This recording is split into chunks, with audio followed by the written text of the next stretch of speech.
Obrigado, António Sala, por aqui estar connosco em Santarém, aqui ter vindo ter connosco ao Café Central, um dos cafés, se não o café mais icónico de Santarém.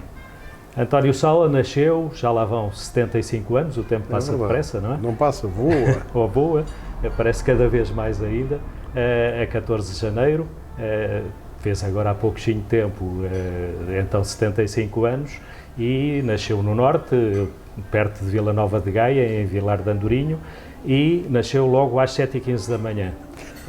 Isso era já o prenúncio de que a sua vida profissional, e não só, iria começar muito cedo? Se calhar. Antes de mais, é um prazer estar aqui. Muito obrigado pelo convite. Ainda por cima, num sítio tão icónico em Santarém. Embora Santarém tenha muitos locais icónicos. Mas este é engraçado. Eu lembro-me das primeiras vezes que vinha a Santarém e que vinha à Rádio Robertejo e vinha o antigo Café Central, aqui mesmo, só que muito diferente. Hoje em dia este café está muito bonito e está nos tempos atuais. E naquela altura era completamente diferente. Os tempos eram outros, a decoração era outra. Mas recordo-me que tomei aqui muitos cafés e estive aqui muita vez. De maneira que é bom regressar ao fim deste tempo todo. Obrigado pelo convite. Quanto à história das 7h15, se calhar era já uma premonição. Porque a minha vida, eu sou um homem mais matinal que noturno. Eu não sou notívago. É engraçado que eu tinha uma facilidade muito grande em acordar cedo e estar... Aliás, tinha que ter, fez 20 anos o despertar. Não, mas antes disso eu já fazia programas da manhã. Fazia o programa da manhã da atual Antena 1, da RDP, e antes disso, nos emissores associados de Lisboa, eu fiz um programa chamado Olá Como Estão, que começava às 6 da manhã, às 6. De maneira que eu andei a dar para este peditório de um levantar cedo para aí quase 40 anos. É muito tempo. E hoje é diferente essa questão do levantar cedo ou não? Já vem para esse peditório, eu já não me quero levantar cedo. Já perdi o hábito. Mas ia dizer, a história de ter nascido às 7h15 é muito engraçado.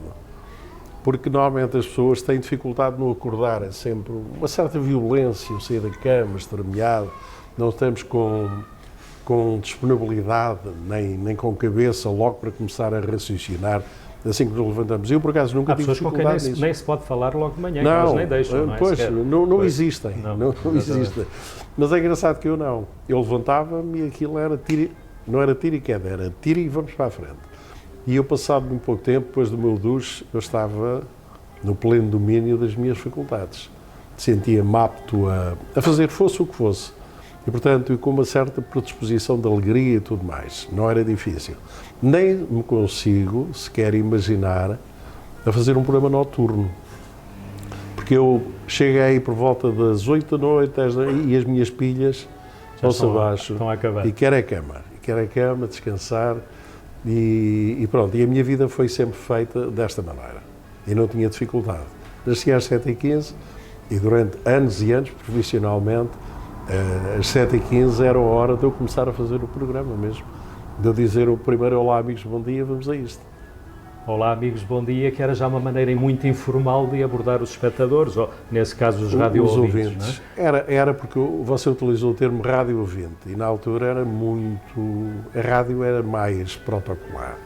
A rádio na altura tinha uma escola que nos ensinava não só a ter respeito pelo ouvinte, isso é bom e que hoje se mantenha, mas o ouvinte era tratado com um certo protocolo e às vezes havia quase que uma certa distância. Porque estamos a falar de há mais de 40 anos atrás. Estamos a falar de há 50 prática, e tal anos até. E, portanto, eu recordo-me das primeiras vezes que eu começo de manhã a dizer olá amigos, bom dia. Um dia um dos meus administradores chamou-me e disse: António, você tem a certeza quem eu estou a ouvir são todos seus amigos?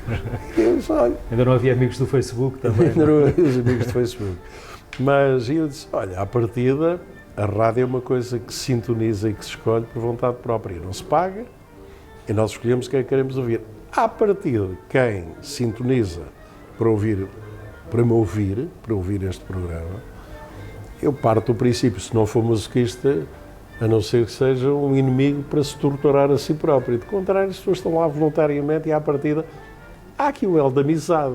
Uma amizade não fisicamente detetável, mas auditivamente já pode-se dizer que sim, que há ali uma base de amizade. Claro. Mas depois fisicamente também na rua, não é? Que ainda há pouco, hoje as pessoas já conhecem a cara dos locutores de rádio, antigamente isso não acontecia, no seu caso pela televisão e por sim, mas eu tinha conjuntos musicais e aparecia-me em televisão a fazer coisas, era diferente. É diferente. Mas a rádio tinha essa magia, que hoje já está cobrada. Que hoje já não existe também com a internet e tudo claro. Isso. Mas ainda há pouco dizia eu que, quando vínhamos a entrar aqui no Café Central, um casal, já com alguma aqui à porta, muito se dirigiu a si precisamente porque isso acontece o conheceu todos os dias, e porque era seu amigo lá está desse tempo. Mas sabe que isso é muito bom, é muito agradável.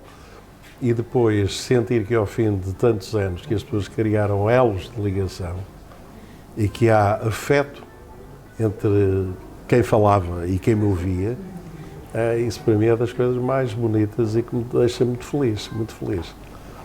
E agora é engraçado que até mesmo malta mais nova conhece a minha cara de televisão por coisas que eu tenho feito nos últimos anos e não conhecem o meu passado, mas muitos deles vêm ter comigo e dizem: ei, posso tirar uma fotografia consigo? Não é para mim, é para a minha mãe ou para a minha avó. Que era sua fã. Se eu chegar a casa e disser que passei por si e que não o vim cumprimentar, ou que não tirei uma fotografia consigo, a minha avó mata-me. É muito engraçado essa situação e é muito bonita. Há bocadinho, quando eu falava das 7h15 da manhã, não falava só dos programas depois que fez, quase de madrugada, ou começavam de madrugada, falava também do seu percurso profissional, que começou aos 15 anos, ou eu diria que começou aos 11 anos, não é? Quando fez a sereia... Aos 13. Quando escreveu aos 13. Foi aos 13. Quando escreveu a sereia... Sim, mas isso não foi o começar. Mas aos 15, sim. Aos 15 eu, pela primeira vez, entro no estúdio de rádio e faço um teatro radiofónico com o Nunes Forte, que trabalhava aqui em Santarém na Rádio Ribatejo, juntamente com o João Viegas, tantos nomes e tanta gente boa que por aqui passou. Isto foi, a Rádio Ribatejo naquela altura era uma escola, era uma preparação extraordinária em que aqueles que sonhavam com a rádio e que gostavam de fazer rádio tinham a oportunidade de meter as mãos na massa. E isso graças ao capitão Jaime Varela Santos, que foi um grande radialista, que foi era um homem atrás do microfone, mas construtor de emissores e uma paixão pela rádio incrível, e a Rádio Ribatejo foi o seu projeto de vida. E eu achei até que durante muitos anos que a cidade de Santarém teria sido um bocadinho ingrata com o capitão Varela Santos, porque ele foi um homem que deu muito a esta região, deu muito a esta cidade, e conseguiu uma coisa que na altura não existia praticamente. Existiam as grandes estações nacionais, que era o Rádio Clube Português, que era a antiga emissora nacional, e havia muito poucos rádios locais. O governo então não permitia, queria ter tudo muito dominado. Porque as rádios piratas depois foram nos anos 80. Surge mais tarde, o rebentamento e o boom das rádios piratas. Mas a Rádio Ribatejo acontece como estação legal, sem ser piratinha, muito antes de tudo isso, e é das poucas no país que era uma estação regional. Havia os emissores estamos a falar no final dos anos 50, quem é que esteve Estamos cá? a falar dos finais dos anos 50, sim, quando ele cria a Rádio Ribatejo. E havia a Rádio Ribatejo, o Rádio Clube Asas do Atlântico, a emissora das Beiras. No Norte havia os emissores do Norte reunidos, em Lisboa os emissores associados de Lisboa, e era todo o espectro de rádio que havia em Portugal. Não havia nada mais. E um dos homens que lutou e uma cidade que tinha a sua rádio, ainda por cima com o nome da província, foi o capitão Varela Santos, com a Rádio Ribatejo, onde eu comecei. E que tinha uma rádio que hoje pouco tem, portanto Santarém hoje está em termos de rádio muito mal representada, ou pouco representada, não digo mal, mas digo pouco representada, hoje não terá noção disso, mas na altura que havia poucas rádios, como acabou de dizer, havia uma presença forte então de Santarém. Havia, e Santarém foi responsável por muitos nomes, que começaram exatamente aqui em Santarém, ou a gravar em Lisboa num estúdio que havia, onde fazíamos a gravação de vários programas, que depois chegavam aqui às Portas do Sol, e que eram transmitidos. Por acaso é giro, porque era uma aventura muito engraçada. Nós gravávamos programas da noite que iam ser transmitidos aqui de manhã. Eram gravados em bobina, em fita, e depois era uma outra fita que era correr para a caminhonete que havia de trazer essas bobinas aqui para Santarém E depois alguém daqui da Rádio Ribatejo ia buscar ao terminal das caminhonetes. Normalmente atrasávamos nas gravações e depois era uma aventura. Porquê? Porque vínhamos a correr atrás da caminhonete, de carro, e às vezes apanhávamos a caminhonete em Vila Franca de Xira quando não era mais longe. Já ela, e tínhamos de fazer sinal para parar. Então se fosse depois já da autoestrada, na altura só havia autoestrada até Vila Franca, acho eu. Era. Ainda não havia depois até o carregar, nem nada. Nem sequer isso. E então era uma aventura, porque muitas vezes a mandar parar o autocarro lá parava e nós dizíamos, desculpem lá, atrasámos, está aqui. E no outro dia lá estavam as bobinas aqui em Santarém. Uns tempos bem diferentes de hoje, que o estúdio pode estar num sítio e a emissão ser de outro completamente. A frequência. E então com a internet podemos estar a fazer... É engraçado, ainda há bocado quando vinha para aqui, dei uma entrevista para uma rádio e vinha a dá-la telefonicamente a conduzir, portanto, em alta voz, e ia fazer isso e eu estava a pensar assim, nos outros tempos era impossível. Mas já porquê? Porque não havia telemóveis, ponto final. Não havia essas formas de comunicação. Não havia nada. E era muito difícil fazer tudo, uma transmissão. Eu cheguei a fazer várias transmissões diretas aqui, quando começa a Feira Nacional, que ainda não era a Feira Nacional da Agricultura, era a Feira do Ribatejo, e lembro-me de entrevistas que eu fiz aqui em direto, por exemplo, uma entrevista histórica com o Celestino Graça, que hoje é o nome da Praça de Touros de Santarém. E não só, do Grupo Folclórico, tem o nome em várias coisas. Sim. Do Festival Nacional de Folclore. E o Festival de Gastronomia, que acontecia em Santarém, a partir de já, isso mais tarde. Sim. Mas é muito engraçado, porque nós, para conseguirmos fazer uma coisa em direto, o que tínhamos de montar era incrível. Tínhamos de montar antenas, direcioná-las, ter cabos, conseguir chegar às pessoas. Não pode passar daí. Então, mas o homem está aqui a 30 metros, metam o cabo, estiquem, vão lá.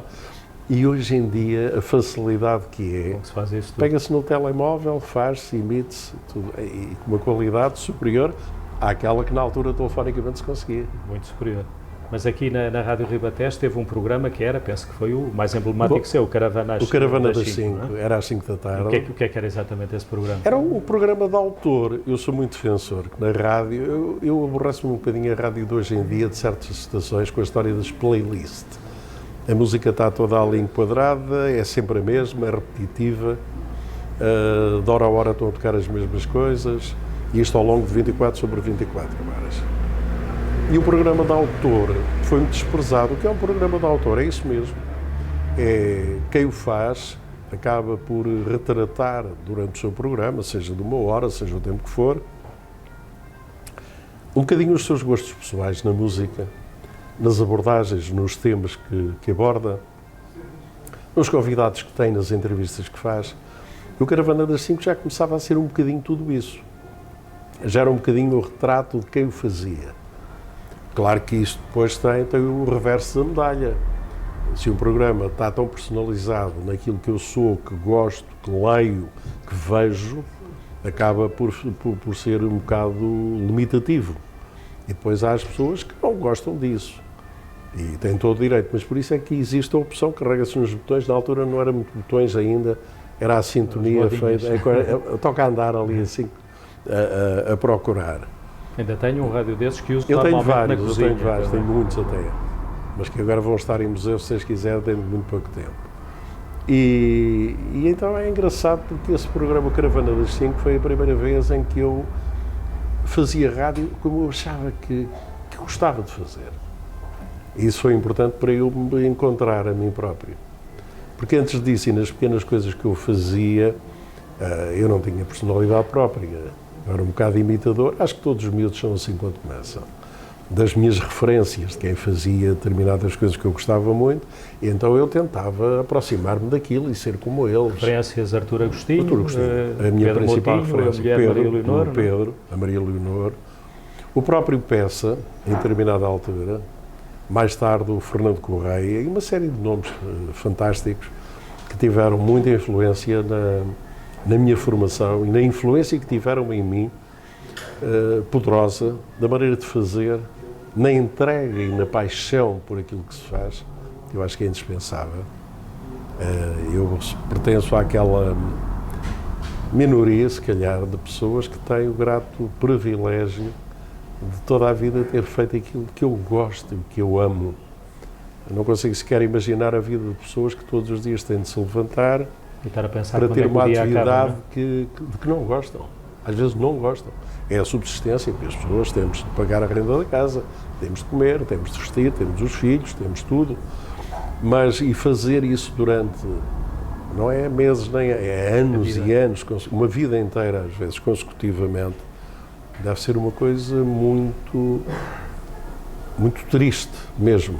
Mas o que estava a referir de gostar, no fim de contas, está a referir-se essencialmente à rádio, neste momento, que é o que temos estado a falar, mas a queda não, mas o que pretendia mesmo não era o teatro. Se não tivesse sido a Dona Maria Leonor, se não o tivesse desanimado, não teria continuado com o teatro. Mas meteu-me no sítio, meteu-me no carril e disse, não tem jeito nenhum para isto nenhum.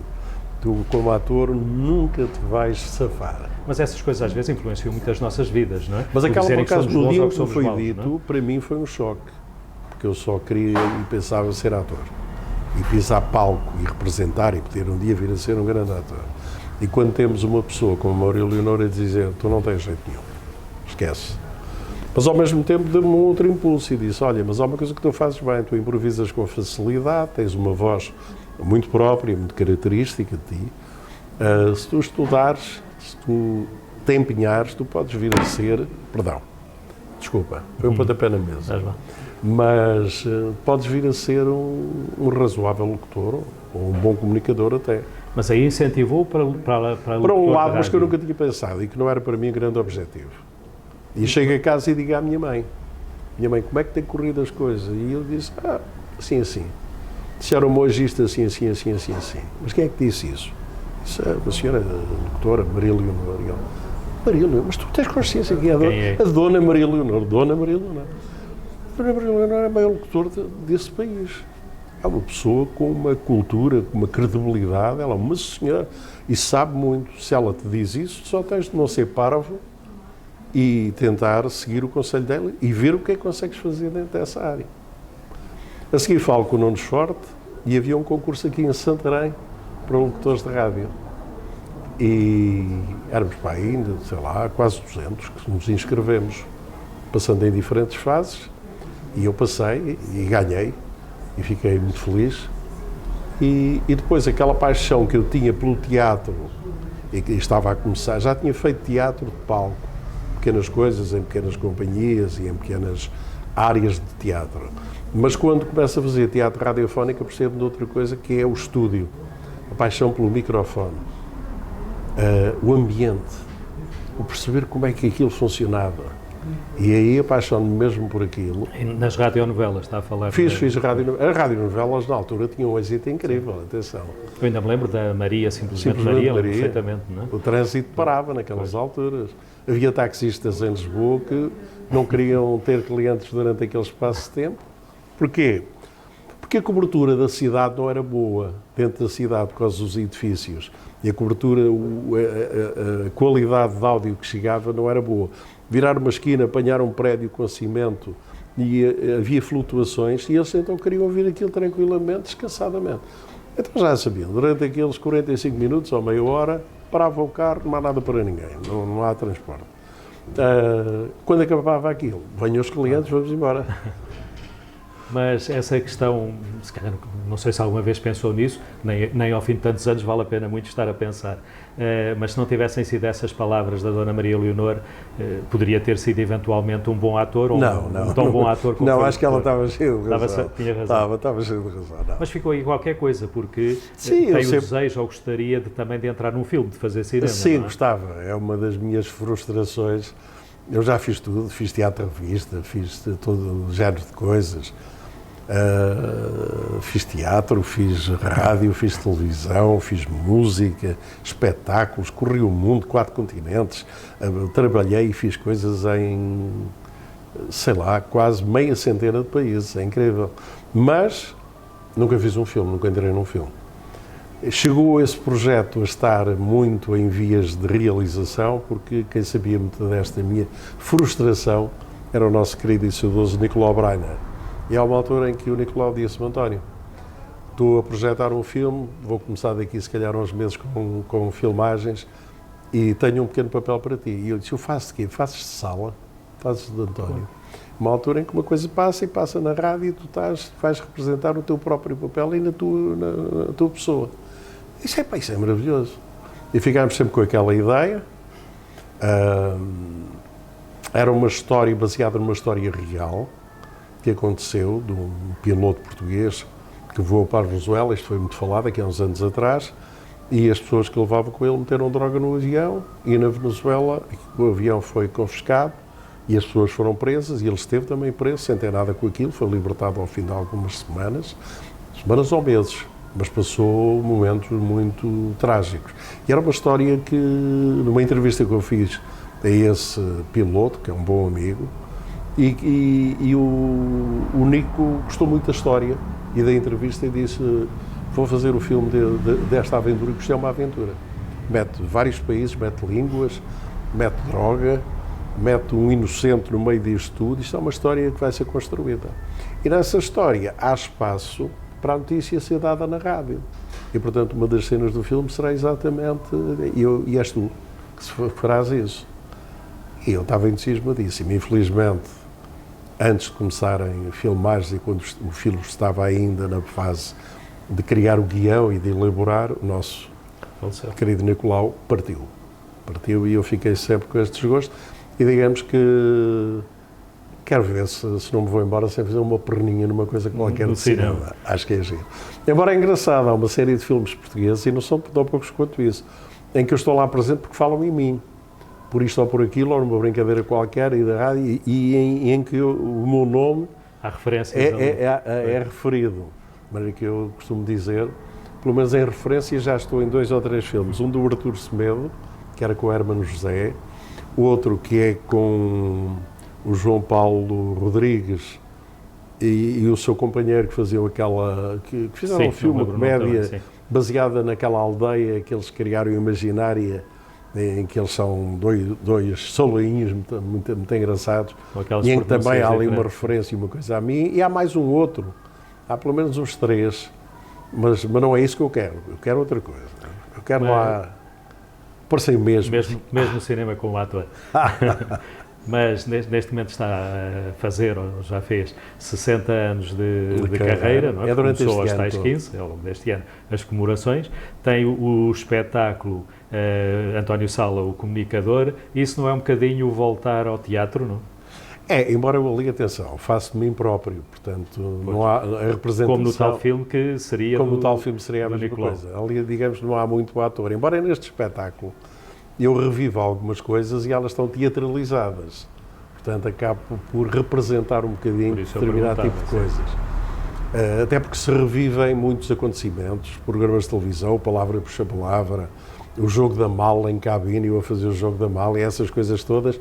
E ali, como são um guião que está escrito com muita piada e é feito com atores, eu acabo por estar a representar um bocado com eles, embora tenha o papel do locutor.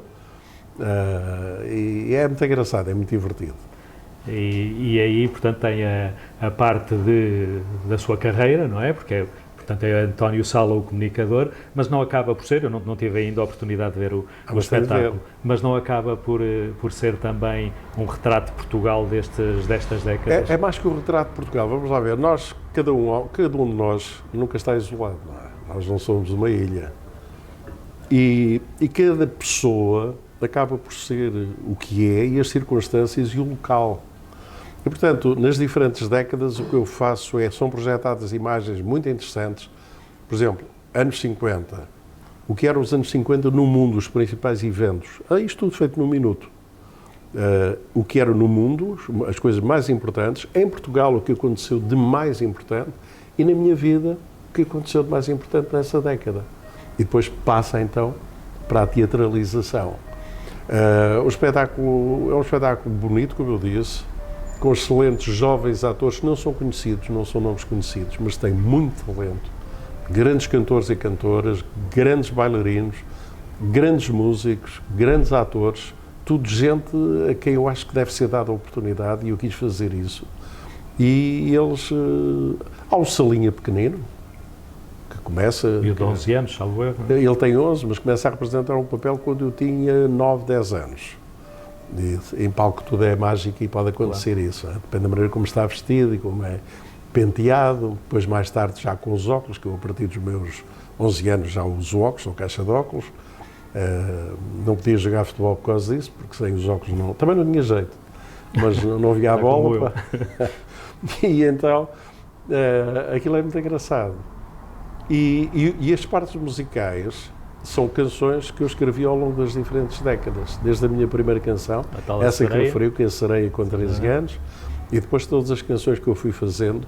Algumas são canções que eu próprio interpretei, outras o Maranata, um grupo que eu tive, que foi muito famoso, na década de 70 e princípios de 80, mas muitas também que as pessoas não sabem que são suas, como o Zé Brasileiro, não sabem que são Português de Braga, por exemplo. Sim, e quem diz isso é uma canção de Alexandra, mas há canções da Simone que são minhas, do Rodrigo, do Clemente, de tanta e tanta gente boa que fez o favor de me gravar e que eu lhes agradeço de coração o facto de terem escolhido coisas minhas e terem gravado, e algumas são grandes sucessos populares, muito grandes. Sim. Estávamos a falar no seu espetáculo, portanto, que começou no Casino de Estoril, há pouco tempo ainda, mas que agora já está em digressão pelo país. Estava a dizer que eu tinha que ir ver o seu espetáculo e quero ir ver seja onde for, mas Santarém está previsto, não?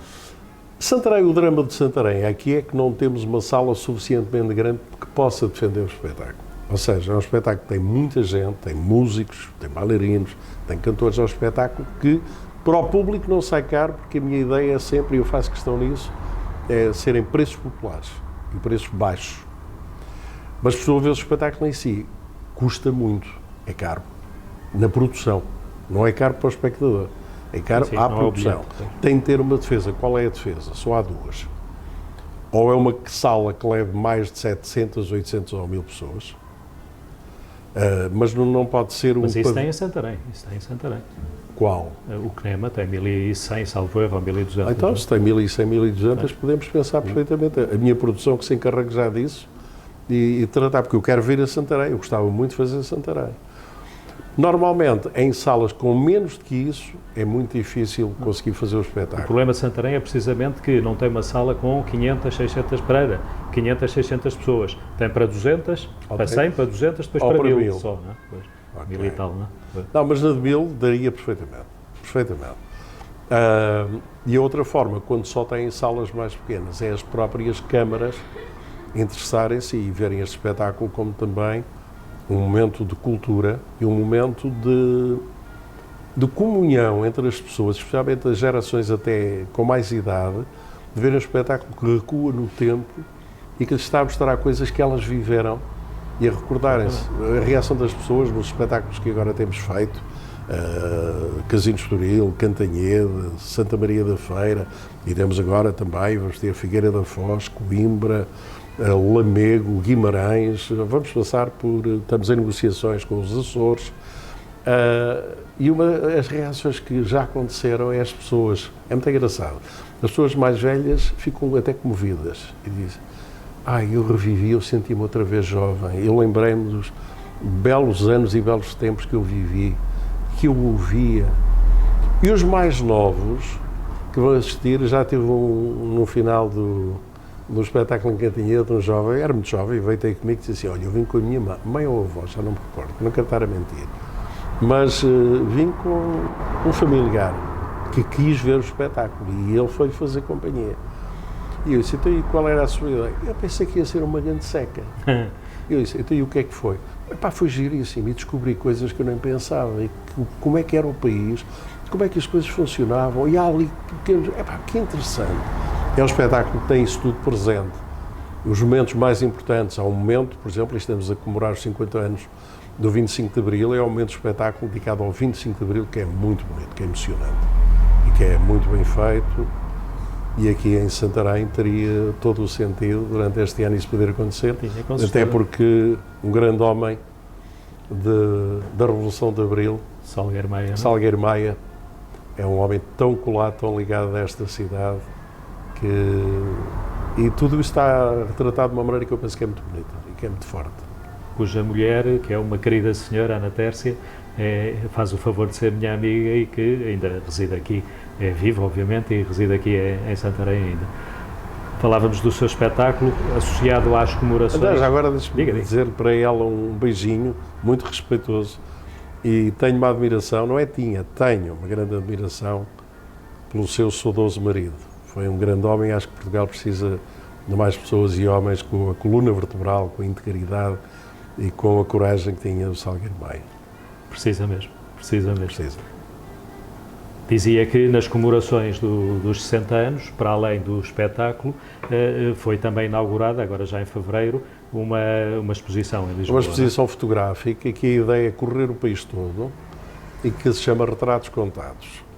Os retratos contados até agora aconteceram com a escritora Alice Vieira, com o nosso querido avô de Portugal, Rui de Carvalho, e agora está a acontecer comigo. E, portanto, eu sinto-me muito honrado.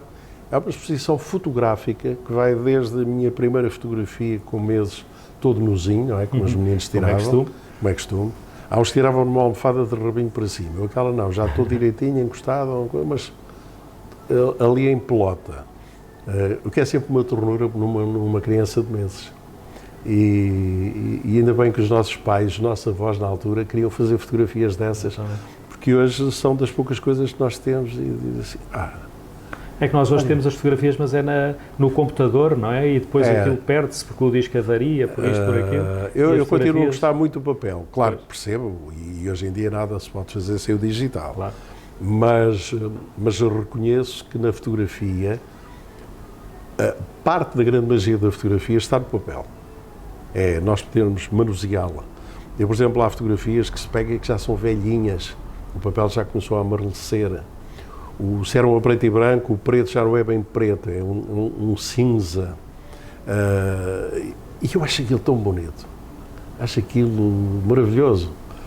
É um saudosista, não sou, mas não sou um tipo, acho que se tem de se respeitar o crescimento e a evolução do homem e da mulher em tudo. Isso não quer dizer saudosismo, propriamente. Quem não reconhece isso para o passado também não lhe augura grande futuro.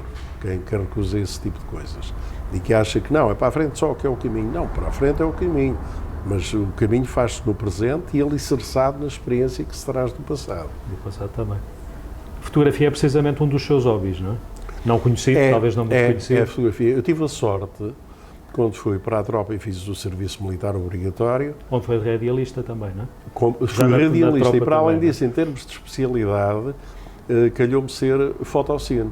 Portanto, especialista na área de fotografia e cinema, no Exército. Mas por acaso, por calhou ou pela sua tendência? Nós antigamente preenchíamos antes uma espécie de, como é que se chama? Teste psicotécnico, psicológico, para ver as nossas aptidões, os gostos. Não sei porque é que eles fizeram aquilo, porque a malta toda depois acabava com uma tirador de infantaria para ir para Angola, Moçambique e para a Guiné, mas pronto.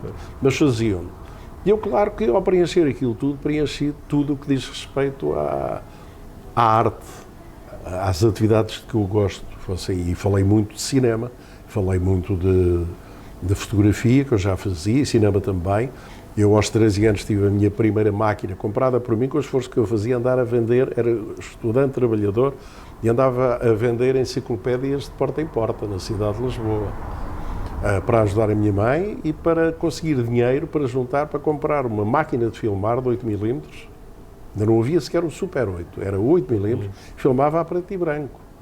E aquilo era caro, e eu tive de trabalhar muito para ter, e foi das maiores alegrias. Depois eu trabalhei para ter um projetor, e tenho filmes desde os meus 13 anos. E depois, como era maluquinho, que andava sempre com a máquina atrás de mim para filmar isto e aquilo, acabei por fazer e ter um repositório, e ter hoje em dia imagens maravilhosas, com gente fantástica, que já cá não está, e que eram grandes figuras da comunicação. Isso é interessantíssimo, e tudo isso está a ser muito bem aproveitado, quer a nível de espetáculo, quer para mim naquilo que será o museu. O museu em Cascais. Em Cascais, no Concelho de Cascais. Sim, na parede, mais precisamente. Na parede foi onde nasceu a primeira grande estação privada em Portugal, que era o Rádio Clube Português. Portanto, há cidades e vilas com história na rádio, e pode-se dizer que Santarém é uma delas, e também a parede com o Rádio Clube Português, que ali nasceu e que foi fantástico. Rádio Clube Português, ainda vamos voltar se estivermos um bocadinho ao museu, mas o Rádio Clube Português que em determinada altura, 2007, salvo erro, o considerou, e ainda consideraria hoje de certeza, se continuasse a existir, o melhor profissional da rádio portuguesa. Creio que era desta maneira que... Se fosse o Rádio Clube Português a considerar isso, eu achava elogioso, mas não foi o Rádio Clube só. O Rádio Clube deu voz e fez um inquérito nacional. E, portanto, foi o povo português, foram milhares e milhares de pessoas. Claro que eu sei que isto vale o que vale e não tenho a pretensão de ser isso. Porque acho que em todas as épocas houve pessoas que se destacaram, e antes de mim muitos se destacaram, e depois de mim muitos se destacam e outros se destacarão no futuro. Mas não deixa de ser um momento sempre tocante e em que ficamos felizes e achamos que todo o esforço, toda a dedicação e paixão que dedicámos ao nosso trabalho acaba por ser recompensado. Mas ainda hoje é conhecido pelo, eu diria, com o nome de Senhor da Rádio, não é? Há muitos senhores e muitas senhoras da rádio, e há bocado falámos em tantos. Ao falar na Maria Leonor, grande senhora da rádio. Ao falarmos da minha colega Olga, grande senhora da rádio. Ao falarmos no Artur Agostinho, no Pedro Moutinho, no Henrique Mendes, em tanta gente fabulosa que no fundo foram os grandes pioneiros e que criaram Dom João da Câmara, uma série de nomes incríveis de pessoas que eram fantásticas e que foram eles os pais da rádio em Portugal. Nesta altura, o dizerem que eu sou o senhor da rádio, fico muito grato, agradeço muito, mas mais importante que ser ou não ser o senhor nesta altura ou nas alturas passadas é serem os pais da rádio. E eles foram os pioneiros, foram os pais. Nós hoje temos rádio e falamos de rádio, embora hoje seja feita de formas diferentes. Os podcasts, a internet é uma ajuda fantástica e a rádio soube-se muito bem abraçar a internet, até para sobreviver, porque os tempos mudaram e a forma de ouvir rádio mudou. E isso é extraordinário. E foram esses senhores que plantaram a árvore para ela crescer e agora... Mas a web rádio ou web TV, falemos para já da web rádio, acha que é uma rádio a sério para si, que foi um homem ligado à rádio que não existia na web durante tantos anos? Olha, isto é assim, eu ainda começo a trabalhar, não havia FM em Portugal. Estava o FM a dar os primeiros passos e era o Rádio Clube Português, foi a primeira estação a ter um emissor de FM, um em Lisboa e outro no Porto. E é engraçado perceber que na altura achou-se que a onda média seria imortal. E não, e a onda média foi-se embora. Ainda existem emissores. Por acaso é engraçado, o país que ainda tem mais emissores de onda média e funciona muito em onda média é os Estados Unidos. Mas eles têm um AM, uma onda média com uma qualidade, eu diria, fazendo uma caricatura, correspondente a um mau FM. É impressionante. A onda média que em Portugal nós temos já não existe praticamente. Há muito poucos emissores de onda média. A Renascença tem 2 ou 3, ou mais talvez, emissores.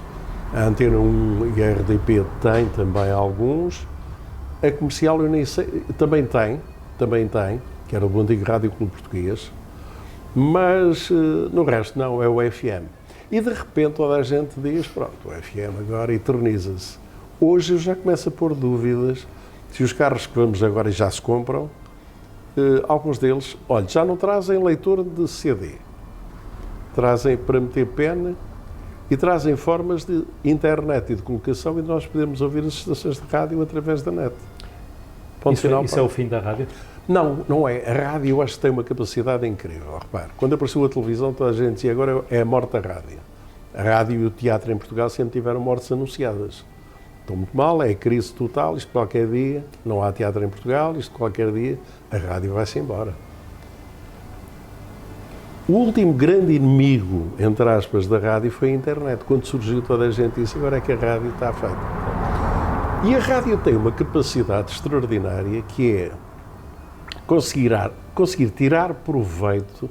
A rádio é uma carraça chata e boa, que se cola no pelo do cão que a queria comer e vai à boleia. E nesta altura a rádio vai completamente à boleia da internet em tudo.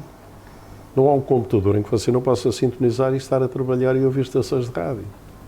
Há milhares de rádios. Se me perguntar se a qualidade daquilo que se faz é melhor, não.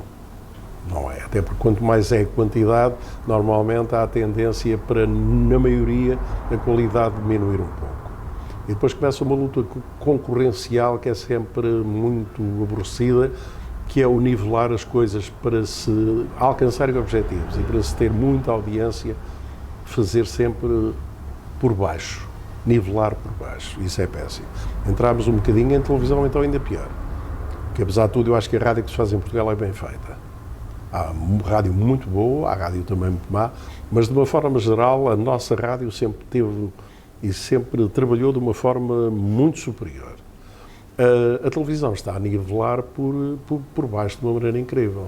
Parece que adotaram aquela máxima que diz quanto pior, melhor. E eu acho que isso é terrível, é péssimo.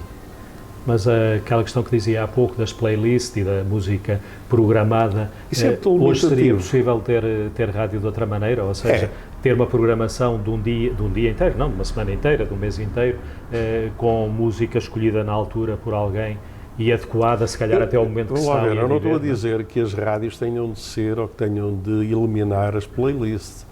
Eu acho que não deve ser playlists de 24 sobre 24 horas, de todo. Porquê? Porque deve haver espaço exatamente para o programa de autor. Antigamente só havia praticamente programas de autor. Repara, hoje em dia numa estação de rádio é uma playlist que serve às 24 horas. E é feita por uma determinada pessoa que seleciona, escolhe e mete. Não pergunto quais são os critérios, porque eu acho que alguns podem ser um bocado duvidosos. Mas isso representa o gosto e a personalidade e as tendências musicais de uma determinada pessoa que cobra uma estação durante 24 horas. Antigamente isso não acontecia. O programa das 7 às 10 era um bocado o retrato dos meus gostos e da minha forma de pensar a música. Mas em contrapartida entrava o meu colega das 10 ao meio-dia que era completamente diferente. E por isso havia gente que dizia assim, eu não gosto nada da música que eu não ligo. Epá, mas das 10 ao meio-dia aquilo é muito bom. E outras diziam o contrário. E à tarde havia uma outra equipa de realização que fazia programas, os programas tinham personalidade diferente. O que eu agora acho é que as vozes estão todas muito padronizadas. São excelentes vozes, as vozes chamadas vozes FM, mas acabam por ser todos demasiado iguais, elas e eles. Isso quer dizer falta de naturalidade? Criaram-se padrões e tem de ter aquele registro e tem de ser daquela forma. Se não for assim... Mas isso não é voltar aos tempos antes do Igrejas Cair falar consigo sobre isso, em que também o Sala e era hábito e continuou a ser na rádio, fazer-se aquela voz de eu aqui estou, não é? Pode ser um bocado, é um bocado. Sabe o que é engraçado? O Igrejas Cair, ainda bem que falou nele, ele teve muita influência na minha vida e na minha carreira. Eu almoçava regularmente com ele e há um dia em que nós vamos almoçar e ele disse, eu hoje quero ir almoçar sozinho consigo. Ele era o diretor de programas da RDP, da atual Antena 1 e Antena 2 e 3. E então lá fui almoçar com ele, pensei, o que é que eu terei feito? Ele diz, eu tenho um desafio para lhe fazer, eu gosto muito de almoçar consigo e venho muitas vezes almoçar consigo. E o desafio que eu tenho para lhe fazer é convidá-lo para você ser o realizador e apresentador do programa da manhã, da RDP, ou seja, a atual Antena 1 e que era a herança da antiga emissora nacional, onde tinham estado os grandes monstros sagrados da rádio em Portugal. Eu fiquei, ele diz-me, mas com uma condição, eu não quero lá o António Sala da voz feita e formatada, eu quero o tipo dos almoços. O tipo que fala naturalmente comigo, fala da mesma maneira e que diz as coisas. Aquilo para mim foi um desafio, porque eu tinha levado até ali toda a minha escola a tentar fazer determinado tipo de voz, a encenar em mim um personagem da rádio, de uma determinada maneira. E ele veio-me dizer que era exatamente o contrário, que era o Sala dos Almoços, que falava com ele, como eu estou a falar consigo, desta maneira, normalmente, e pensei, isto das duas uma, ou me mata ou pode resultar. Mas fiquei com muitas dúvidas. E arranquei. E olha, foi de tal maneira, e passou a ser tão diferente, e as pessoas... atenção, não foi uma aceitação unânime nem pacífica no início. Houve muita gente, porque havia um choque de... Mas não era prática nenhum locutor fazer isso? Não era absolutamente nada. Sei lá, nós estamos aqui a falar numa conversa normal e como se agora me der um ataque de tosse, eu tosse e peço desculpa e continuo. Atenção, isto era inadmissível em rádio na altura, um locutor que estivesse a fazer ou a ler um texto e percebesse que tinha de pigarrear, que tinha de tossir uma vez, desligava o microfone e continuava depois do microfone aberto, mas aquilo não podia ir para o ar, atenção. Tipo, está a tossir, então, mas este gajo é paro. Não era uma pessoa que estava a ler, era o locutor só. Pois, era um locutor, quer dizer, isto para mim foi a tal mudança que o Igrasqueiro provocou e deixei de ser o locutor e passei a ser aquilo que sou conhecido. Quem sou eu? Sou o Sala, pronto. Igual a mim próprio, com os meus humores e com os meus estados de alma, embora muitas vezes o estado de alma não seja chamado para estas coisas, mas nunca tentei sombrear, nunca tentei tapar determinadas coisas que humanizam as coisas.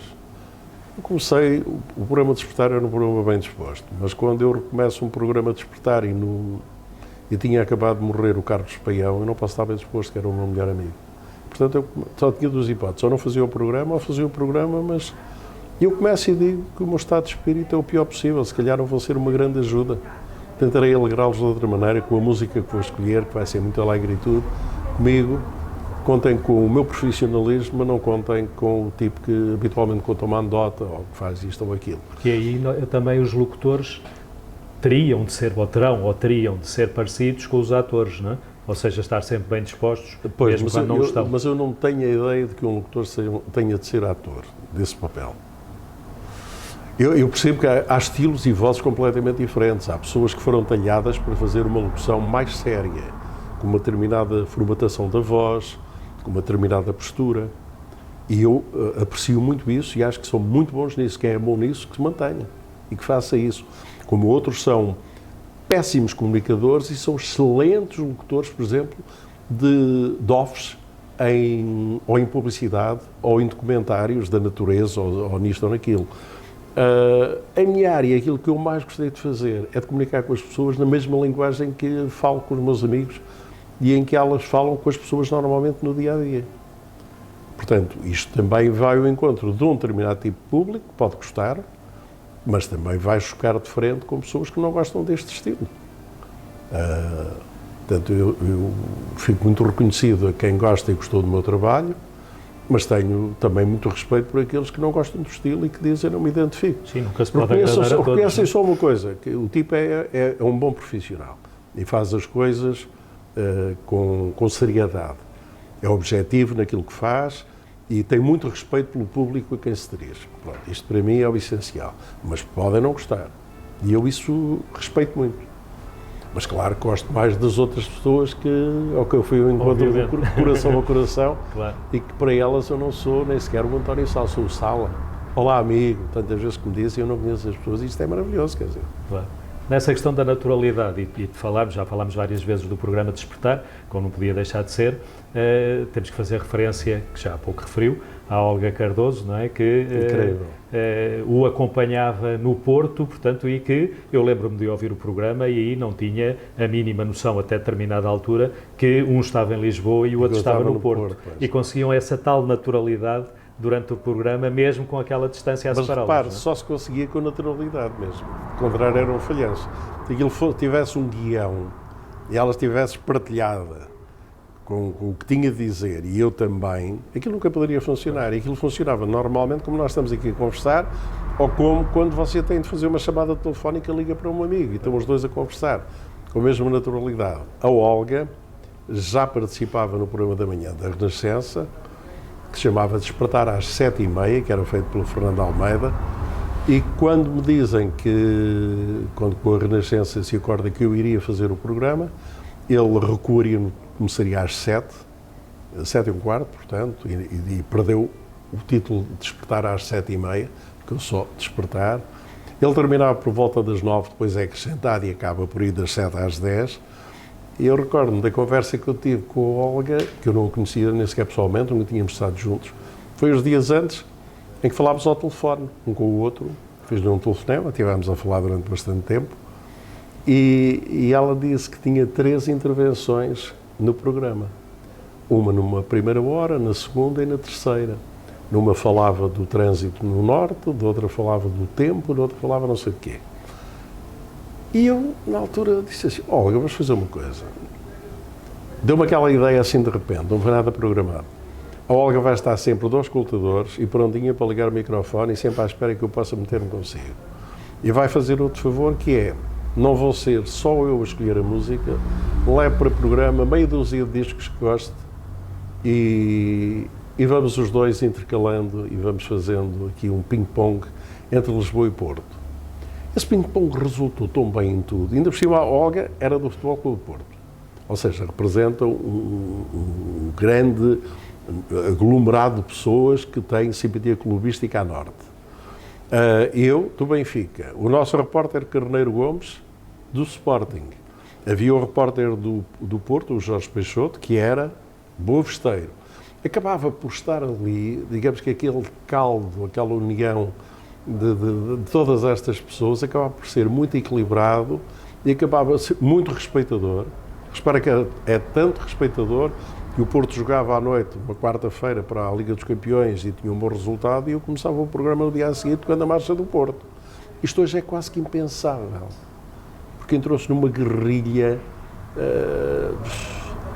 que não leva a lado nenhum, que é terrível e que coloca as pessoas autenticamente a esgramir e a baterem-se umas com as outras. Mas isso não é só no futebol, não é? Não, é em tudo quase. É em tudo, se calhar vai ao futebol é o escape só, não é? Se calhar o futebol é o maior escape, é a panela de pressão a esvaziar, mas é terrível. Precisamos ter mais pontos de pacificação em tudo. No que lemos, no que ouvimos, no que vemos, e isso eu acho que é muito importante. Ajuda também a tornar o país mais unido. Isso não é também porque vivemos muito à pressa?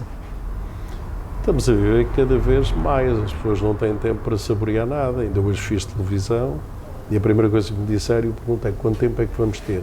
O máximo 4 minutos e meio. Eu percebo 4 minutos e meio em televisão é tempo, é muito bom tempo. Mas se me disserem para o tema que era um tema mais profundo e de abordagem, que requeria algum espaço para que as pessoas possam, para que nós possamos próprios saber como é que vamos dizer e as pessoas assimilarem o que é que nós estamos a falar. Isso é impossível, não é? Depois há outra coisa que é, você porque está a conversar comigo e está-me a saber ouvir. Isto é raro já, isto é raro. Porque normalmente há um vício... Não, e faz muito bem quando interrompe, está a ser oportuno por qualquer coisa. Mas eu às vezes vejo entrevistas e ouço entrevistas em que eu digo assim, meu Deus, o que é que este entrevistador foi lá fazer? Este entrevistado, aliás, o que é que ele lá foi fazer? O tipo está a ser permanentemente cortado no seu raciocínio. Ainda está a responder a uma coisa, já lhe está em cima, nem ele ainda nem completou o seu raciocínio, zumba, já está com outra coisa, corta. Eu tive durante muitos anos programas de entrevistas e levava normalmente e fazia os trabalhos de casa sobre o meu convidado, a minha convidada, e tinha normalmente um guião de perguntas para fazer. Mas estava sempre muito atento, porque às vezes eu tinha, imagino, 10 perguntas e à quarta pergunta o meu convidado levava e dizia uma coisa, levavam por outros caminhos e eu dizia assim, uau, é por aqui que eu tenho de ir. Olha que interessante, eu disto nem sabia isto. E esquecia o que estava logo a seguir e passava para isso. Temos de estar atentos. O que eu acho que hoje, a maior parte, não é a maior parte... Desculpa interrompê-lo, que agora estou a interromper, mas é isso que acontece nestes nossos programas aqui. Eu também, é claro, tinha umas perguntas, umas ideias de coisas para lhe perguntar, eu já alterei tudo, como sempre. E assim é que deve ser. Isso é ótimo. Sim, é que deve ser. E depois, sabe que há uma cena que é, às vezes as pessoas estão tão desatentas a fazer perguntas, que tinham 3 perguntas. Fazem a primeira e imagine que o entrevistado é assim como eu, fala barato. Responde logo à segunda. Responde logo à segunda ou à terceira. E eles fazem na mesma à segunda e à terceira. Porquê? Porque não estavam com atenção nenhuma ao que ele estava a dizer. E porque estava programado na cabeça deles. E na cabeça deles havia uma coisa que estava rigidamente programada e, portanto, ali há um falhanço grande. E é preciso ter essas coisas em conta. Mas mesmo assim, com isto não estou a dizer que é uma nova geração que faz mal, não. Há uma nova geração que está cheia de talento. Já a evolução técnica que tudo isto teve, não há comparativa com a realidade que eu vivi e que os meus antecessores viveram. Depois, é preciso hoje em dia, há uma concorrência desenfreada e não há tempo para respirar. E quando não há tempo para respirar, há muito menos tempo para responder, há muito menos tempo para tudo e as coisas são tratadas apenas pela rama e de uma forma precipitada, rápida, que não elucida nada nem ninguém. Fazem falta espaços onde as pessoas possam conversar. E o conversar é perguntar e ouvir. Tivemos eleições, ou teremos agora, períodos eleitorais, em que o debate na televisão é feito de uma maneira curta, não dá para explanar ideias. Um tipo pode estar com o raciocínio fantástico e explicar uma ideia, mas já leva mais 2 minutos que o outro tem de compensar agora com o outro. Portanto, estamos num mundo medido ao cronómetro. Não é sequer é ao minuto já é ao segundo. Em certas coisas isso é bom e tem de haver esse rigor, mas há outras, na área da comunicação, em que pode ser a morte. É que é mesmo muito complicado. Não é? É. E na comunicação, voltou à televisão há uns tempos atrás, com os Estrelas ao Sábado, numa altura em que já não estava nos seus projetos voltar à televisão e à rádio, que não voltou e poderá ainda voltar, ou não? Francisco, isto é assim, à rádio eu não vou voltar, à rádio não irei voltar. Não quer dizer que não possa ter um apontamento, uma rubrica, uma coisa qualquer, mas voltar de uma forma, ter um programa, seja ele semanal ou diário, isso aí para mim é ponto assente. Eu terminei e coloquei um ponto final. Em relação à televisão, eu tive várias propostas ao longo dos últimos 8 anos, mas foram propostas de que eu não gostei. Não gostei porque, se calhar, quando tinha 30 anos, eu aceitava-as, ou 20 e tal. A apresentação de determinados concursos, mas que eram muito patetas, em que os concorrentes têm de fazer coisas muito disparatadas. E eu já não tenho nem idade, nem apetite, nem paciência para estar a dar fogo a coisas que sejam desinteressantes e que eu acho que não nivelam por cima. Mas se voltasse uma palavra, puxa palavra, um programa desse género, equacionada? Não sei. Eu adorei fazer o Palavra, foi o que eu mais gostei de fazer em televisão, embora tenha feito muita coisa. Apresentei tudo, desde os festivais da RTP, no tempo em que o país parava para ver aquilo. Apresentei Natais dos Hospitais, tive programas meus, fui substituir o Carlos Cruz no 1, 2, 3, ainda fiz várias temporadas. Palavra puxa palavra, Você Decide, tive programas próprios, tive o Foguete com o Carlos Paião e com o Luís Arriaga, sei lá, é interminável a lista. Mas também a televisão não é a minha maior paixão. Atenção, a minha paixão é a rádio. Eu costumo dizer que a televisão tem uma vantagem que é divulgar e vender-nos a nossa cara. Por isso é que há bocado, quando entramos para aqui, antes de começar essa conversa na rua, um casal vem e conhecem. Mas depois, se ouvir o que eles dizem, eles conhecem a minha cara da televisão, mas a minha alma da rádio. E a voz, disseram logo que conhecia a sua voz. Conhecia logo a sua voz, pois. E a rádio nisso é insuperável.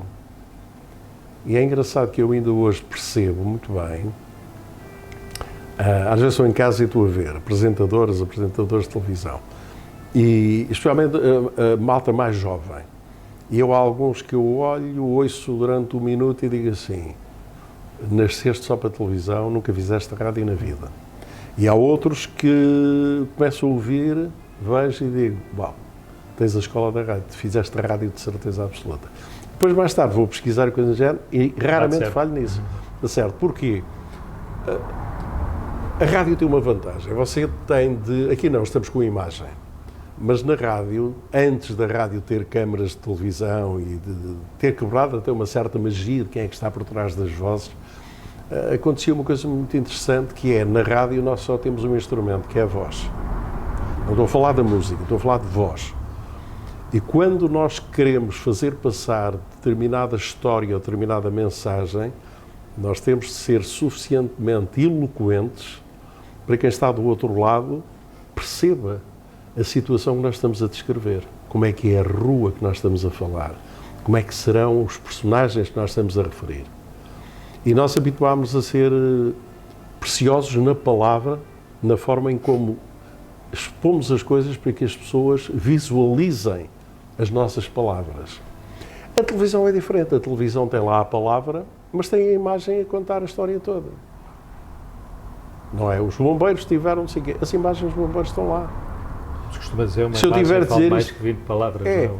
o jogo de futebol, nós estamos a ver um jogo de futebol na televisão, na rádio, o narrador, o homem que faz o relato, o relator desportivo, tem de ser suficientemente bom para que nós percebamos, na sua intensidade, nas suas emoções, se a bola está no meio campo, se já vai avançar para a área, se a jogada é perigosa ou se não é perigosa. Quer dizer, as emoções, o falhanço ou o golo, tudo isso tem de estar retratado para que o ouvinte, o rádio ouvinte que está a ouvir o relato e que não tem imagem nenhuma, consiga estar a visualizar o que se está a passar. A televisão não, dá-nos o completo, dá-nos o prato por inteiro. Nós, como não temos o prato por inteiro, temos só o som, temos de ser suficientemente capazes de passar essas emoções, essas situações. Por isso é que eu digo, a rádio em si e os livros são talvez as únicas caixinhas mágicas que ainda deixam o ouvinte e o leitor sonhar à sua vontade. Você leu o mesmo livro que eu, mas as imagens que eu criei dele, ou do tipo de cidade, ou das ruas, ou da casa onde se desenrola determinada cena, não são forçosamente iguais. Não serão mesmo. É que não são mesmo. Por isso é que, habitualmente, você se calhar lê um livro e adorou e mais tarde surge em cinema e vai ao cinema para ver o filme. Não gosta tanto. Porquê? Porque você realizou o filme na sua cabeça quando leu o livro. E o filme que nos está a ser mostrado é a visão de um outro leitor, que é o realizador que leu o livro e interpretou daquela forma. A história é a mesma, o autor é o mesmo, mas o nosso imaginário criou coisas diferentes. E eu acho que essa riqueza, porque é uma riqueza grande, existe no livro e existe ainda na rádio. No resto não, é o que se está a ver, é aquilo. Na rádio ainda se podia fazer aquilo, quando não havia imagens, eu dizia, estou aqui com a senhora dona não sei o quê, uma senhora muito simpática e muito bonita. E as pessoas ouviam a voz dela, até podia ser feia, diziam assim, mas ele disse que é muito bonita. E imaginavam uma mulher bonita, não é? Em televisão tem de ter muito cuidado, porque se eu estiver a entrevistar uma pessoa que seja muito feia e disser, está aqui, é muito bonita, claro. As pessoas dizem, o gajo é parvo, ou cego, ou parvo, ou qualquer coisa do estilo. E, portanto, essa magia da rádio, de criar as ambiências, de descrever os cenários, de deixar o ouvinte criar também o seu imaginário daquilo que estamos a... Por isso é que na rádio tudo conta, até os silêncios. Costuma-se dizer em televisão, um silêncio demasiado é uma bronca. Em rádio é uma branca. Mas atenção que em rádio os silêncios falam. Quando não são, uma avaria. Quando não são, uma coisa que a pessoa ficou entalada e não sabe o que é que há de dizer. Mas quando se está a dizer determinadas coisas com alguma densidade e de repente se para e depois se recomeça, as pessoas perceberam que ali houve que emoção. É tudo isso, de maneira que... Por isso é que amo tanto a rádio. Há pouco estávamos a falar, ou eu tinha-lhe perguntado sobre o inquérito que o Rádio Clube Português fez às pessoas sobre quem é que seria então o maior profissional da rádio, e que foi nessa altura, em 2007, o António Sala. Recebeu também prémios, neste caso bem diferentes, como a medalha de mérito da cidade de Lisboa, como a ordem de mérito, a comenda da ordem de mérito do presidente Cavaco Silva, ou até agora recentemente a comenda da ordem do Infante Dom Henrique pelo atual presidente Marcelo Rebelo de Sousa. São coisas completamente diferentes, eu sei, mas o que é que dá mais gozo pessoal? A parte do público que diz que é o melhor profissional de rádio, ou estas comendas e estas medalhas dadas por um representante? São diferentes. Quando é o público, nós sentimos que é a recompensa do nosso trabalho das pessoas para quem nós trabalhamos. Para quem nós trabalhamos. E isso é muito reconfortante, é muito bom. As comendas é um reconhecimento da mais alta entidade do país, do Presidente da República, que acha que o meu trabalho mereceu esse louvor e essa distinção e de eu ser comendador. de uma determinada ordem, neste caso a última, que foi a do Infante Dom Henrique, muito me honra. Tem um sabor de reconhecimento fantástico, mas são coisas diferentes, são sentidos diferentes. Até o Presidente da República pode achar uma coisa que a maioria dos portugueses pode não achar e dizer é merecido. Ao passo que quando é o próprio público, num inquérito a nível nacional, que são milhares e milhares de pessoas e que pode ter um grau de falhança, mas está previsto, podem ser 3 ou 4% de falha. E aquilo corresponde à vontade e à opinião da grande maioria do povo português.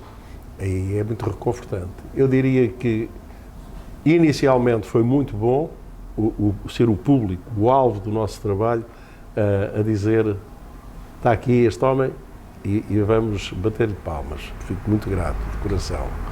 A outra é as comentas dos senhores Presidentes da República, que você referiu que tenho, que são 2, mas é diferente. Fico muito honrado, e acho que é uma distinção muito bonita, mas não é comparável. Uma coisa Complementam-se. Sim, complementam-se. Porque, no fundo, pronto, se eu analisar de outra maneira, é assim, o Presidente está a dizer e está a concretizar uma coisa que o público disse. E aí, está em representação, no fim de contas, dos portugueses, não é? Em 1997 foi levado, diria eu, a ser voluntário do Instituto Português de Oncologia, em Lisboa, onde permaneceu, ou tem permanecido, até como hoje, voluntário até eu só aos por estar dias hoje aqui a dar-lhe esta entrevista a esta hora é que não estou no IPO.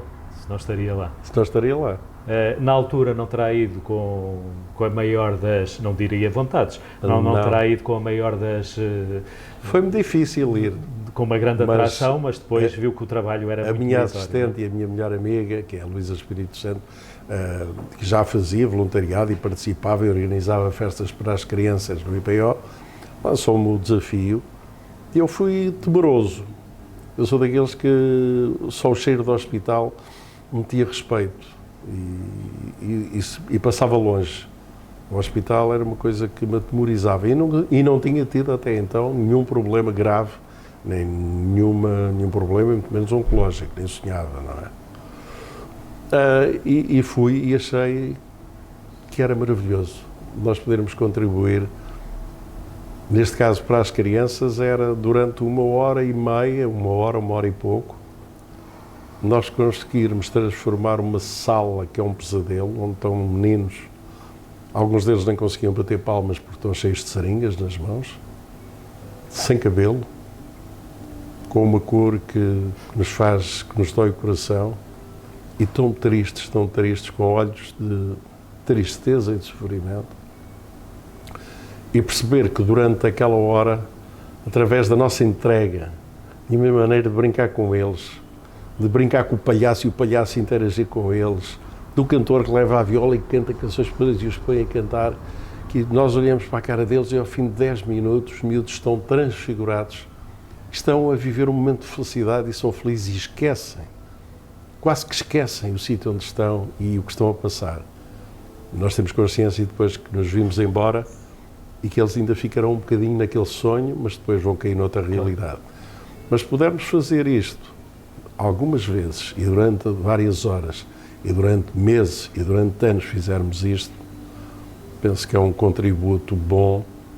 A nós enobrece-nos, mas não faço por isso. Faço porque acho que devo fazer. Há muitas pessoas, e no voluntariado perguntam muito isso, muitos doentes que me conhecem, e depois dizem, o senhor é voluntário, o senhor teve um problema oncológico. Não. Eu, quando comecei como voluntário, nem sonhava, achava que o câncer era uma coisa para os outros sempre. O seu problema oncológico foi 15 anos depois de ter entrado, mais ou menos. Sim, talvez não tanto. Mas eu já tive 3 problemas oncológicos. 3. 2 no mesmo sítio, no rim, um na próstata, tive um tumor no ouvido interno, tive de ser operado pelo cérebro. Portanto, eu tenho muita saúde e muita força para aguentar tanta coisa. E daqui digo uma palavra de coragem para todos aqueles que têm-se de defrontar com situações desse tipo, que são muito difíceis, mas não baixem os braços, que tenham a ajuda da família, dos amigos, daqueles que vocês amam, e sigam, acima de tudo, religiosamente, os conselhos dos médicos, os tratamentos, encarem-nos como uma ajuda para ultrapassar a vossa situação. E para muitos isto não dirá nada, mas para os como eu, que sou um indivíduo de fé e que acredito que isto é muito mais do que aquilo que nós estamos a ver e a viver, essa fé também nos ajuda, e a mim ajudou-me muito e tem-me ajudado. Terminamos com essa importante mensagem. Obrigado, António Sala, por ter estado connosco. Foi um prazer. Obrigado. E um abraço para todos vocês. Obrigado pela paciência.